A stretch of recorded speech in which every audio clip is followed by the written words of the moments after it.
Meet the Alpine A390, a sports car maker's first family machine. For 2026, the brand behind Alpine's featherweight sports car has finally given it 5 real seats. Underneath the floor sit 3 electric motors, 1 at the front and 2 more driving the rear wheels. The body is a fastback, sleek and tapered, hiding real crossover height. The name sits proud in brushed metal. A light bar spans the full width, so subscribe to see if the badge is earned. The tail is clean and wide, more grand tourer than a hot hatch. In profile, it is long and low, but well past 2 tons, keep that in mind.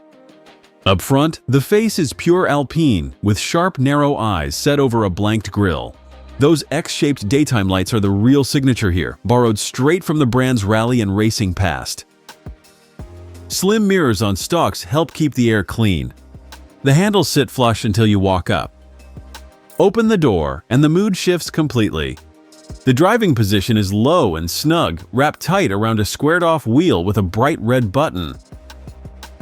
Quality materials climb the doors, soft where your arm falls. The sport seats are heavily bolstered, trimmed in a fine perforated weave that holds you in place. Behind the wheel, a crisp digital cluster keeps the key numbers close, calm at a cruise until you ask for speed. A tall central touchscreen runs the show, quick and clean to the touch.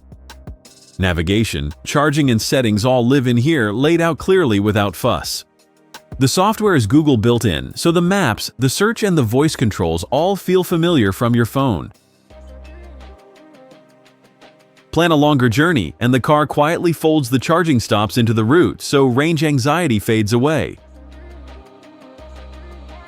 There is even a dedicated Alpine Telemetrics mode, logging your lap times, your G-force, and your lateral grip. It can turn an ordinary commute into something you might actually want to study afterward. Most days, though, you will simply set a destination and quietly get on with it. The center console is beautifully machined, using proper metal toggles instead of everything buried in menus. Even the key feels special here, a small, heavy, sculpted thing shaped to echo the car itself. From the driver's seat, everything falls easily to hand, focused and thoroughly deliberate.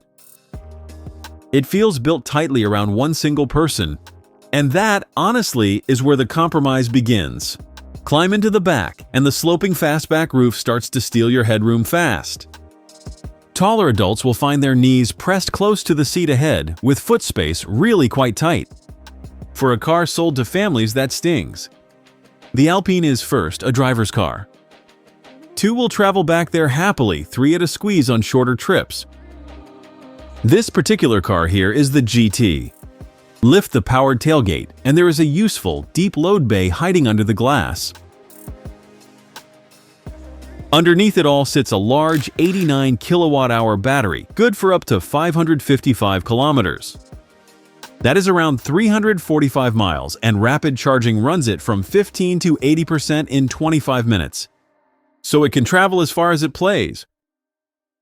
This version sends close to 400 horsepower through all 4 wheels. 0 to 100 takes just 4.8 seconds, and prices open near €67,000, about £61,000.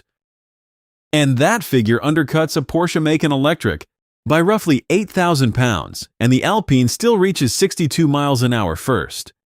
It is, admittedly, heavier than any true Alpine purist would ever really like. But it still corners like something smaller, and that is the trick Alpine pulled off here.